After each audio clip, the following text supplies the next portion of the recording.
I am going to create a villainous bard.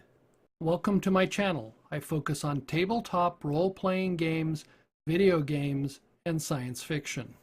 I'm going to use two tools that I've created, and I've created videos on them. One is Sentient items, and the other one is rolling up a villain. So we're going to roll up a villain using PowerShell, and I'll put some links about those videos about the Sentient item and the creating a villain down below, and then I'll talk about the changes that I made to them. So the first step is let's roll up a villain. For simplicity, I just ran the script so you can see what is on the screen here with the rolling up the villain. So his name is Flint. He's a human male. I'll talk about the changes that I make to him in a minute. But this gives us the basic idea of my villain. I'm going to give my villain a sentient item, a sentient magical item. So I also created a script for creating sentient items based upon the Dungeon Master.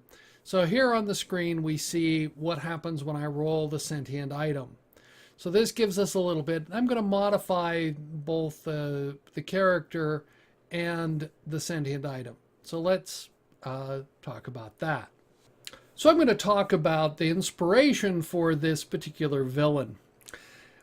The first thing that I'm going to talk about is the Pied Piper of Hamelin. Now, if you haven't heard that, the quote from Wikipedia, I know, yes, Wikipedia.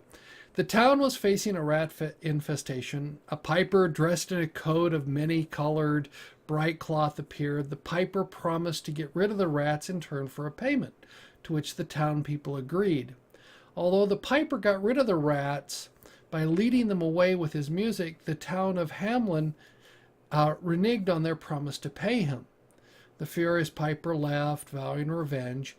He then later returned and led the children away, never to be seen again, just as the rats. Now, supposedly that happened in 1284. Now, there's a whole bunch of questions about that. But you have to, if you know a little bit of history, there are people who argue that this is not actually based upon leading away the rats. In 1212, 62 years earlier than that, you had the infamous Children's Crusade. Now, this is even less well known than the Pied Piper of Hamelin, because a lot of people don't want to talk about this particular crusade. What happened was supposedly a boy had a vision that they could lead the Muslims to Christ. And they put together a group of children, and it's argued could be several thousand children, none over the age of 12. There are many reports of this, but none in a lot of detail. They gathered up thousands of young children under the age of 12 who were going to march to the Holy Land to witness to the Muslims and free the Holy Land by conversion, not by the sword, but by persuasion and winning them by witnessing. Unfortunately, this ended very badly. What happened is, first, none of the children made it to the Holy Land. They got sold into slavery, and various other horrible things happened to them. But that's a spot on the horrible thing that happened during the Crusades, but that was 1212. And the dates, the fact that just 60 years later we hear this story about Hamelin, about the children being led away, and it's the piper. And maybe you're not even aware, the pipers have called people to battle or to the military for centuries, for almost millennia. That's been there. I don't know if you've heard the song Danny Boy. Oh, Danny boy, the pipes are calling from glen to glen and down the mountainside. They're calling the young men to to prepare for war, to go join the military. That's what the call was in Danny Boy. And it's throughout history. You have the piper. If you've even seen the movie The 300, you see the guy playing the dual panpipes when the Spartans are marching off to war, which that was probably one of the few things that was historically accurate. The Spartans did go with pipes and so on, but pipes have been common throughout history, calling those to war, and the piper was the person who played the pipes. So you could argue that the piper in the Pied Piper of Hamelin is probably a little bit off, just 60 years during that. It actually is based upon the Children's Crusade, when children in that area were actually led away off to death and other terrible, and slavery and other terrible things 60 years earlier. Because so that's that interesting bit of history. Now, how does that fit into our villain that I'm creating? So we want a villain. I want to create a villain who is like the Pied Piper of Hamelin, or like the pipers who seduced all the children to follow them off to the Children's Crusade. So let's talk a little bit about the changes that I made to the character.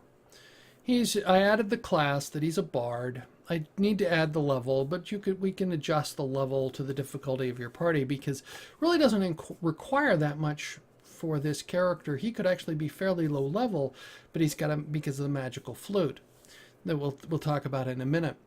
His gender's male. I increased his charisma because he's going to be very charismatic.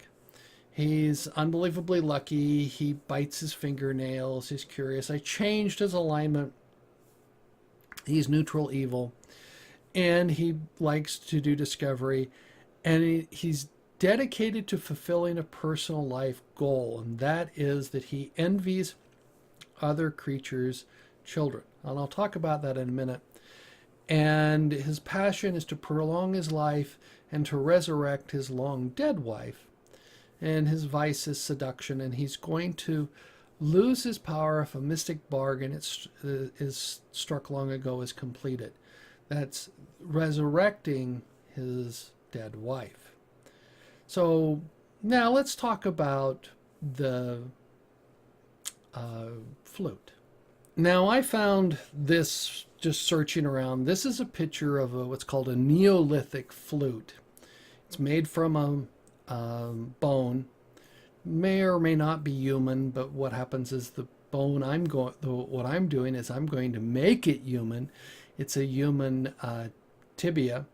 It's made from the wife's body of Flint, Charisse. So what he did was when his wife died, he took her tibia and made it into a flute using arcane rituals and promises and horrible sacrifices. So let's talk about the motivation I've created for this villain. So Flint loved his wife, Charisse, and he was overjoyed when he found out he was going to be a father for the first time. Young couple. Flint and Charisse planned to have a large family. They both loved children. The pregnancy appeared to go well, and then Charisse went into a very difficult labor. In the end, both the baby girl and the mother died during childbirth. Tragic. Flint went a little mad. He just went insane with grief. He loved his wife dearly. He wanted children. In his grief, he blamed the death of his wife on his unborn child, which you could argue is technically true. If she had not become pregnant and had the terrible birth, that she wouldn't have died. So he went mad with grief, and he decided that children were evil. They caused death, which is a strange viewpoint, but he's a little insane. So he vowed he would destroy children. And so what happens is now he's got a motivation. He's out for revenge on children. Children drive him internally into a rage. He's got very high charisma, but he's a little insane. He wants to destroy the children through arcane rituals. He's prolonging his life through the death of children, and he's accumulating various equipment and so on to try and resurrect his wife. And he's got this flute that he's made from her leg bone. So this is based upon the Neolithic flute, and it's the idea. So now we've got a villain with a lot of motive. He goes into a town, and just like the Pied Piper of Hamelin, he offers to rid the town of vermin. And he says, you got to show me around. I've got to meet everybody. And the town shows him, and has the children lead him into where all the vermin are in the town. And for this, we should say that the villain should be not very tall. He should be relatively short. Should be very thin and wiry. Sorry, can't even say that. So that he can follow the children. He's going to ask the children, show me where the rats are, where the other vermin are, the mice, and so on. So he can follow them down in the cracks and crevices, all the while plying the children with seductive words and so on. And so he starts the charm spell even before he plays anything. And then as he plays, he's seduces all the children to follow him. They're enamored of this very flamboyant, very colorful character who's there, who has a magical flute and tells wonderful stories. And he gathers up all the children, and maybe a few vermin follow him, and they go off into the woods to celebrate with the children, and then he sacrifices them. So now we've got a truly evil villain. He preys upon children. He robs families of their young children. He steals them, basically. He charms the children. So the magical flute weaves this spell that attracts and charms the children, because they don't have the maturity to withstand the spell. So he can lead them off and kill them. So this is the evil, evil bard, the villainous bard that I've created with his magic flute of charming. So let's talk about the flute. So I made a couple of minor changes from what was rolled up and what was randomly generated, but it actually has some interesting features. We know it's intelligence, it's wisdom, it's charisma. It's actually now evil. I need to update that, but we'll leave that there. So it's neutral evil, and it can speak and read and understand one or more languages. So the flute itself can talk, which is going to obviously enthrall the children, because here now the flute itself can speak. But its purpose is to destroy children of any humanoid race. So here we've got a villainous bard with a purpose, that he wants to destroy children. And he doesn't have to be that powerful, but his impact is quite devastating.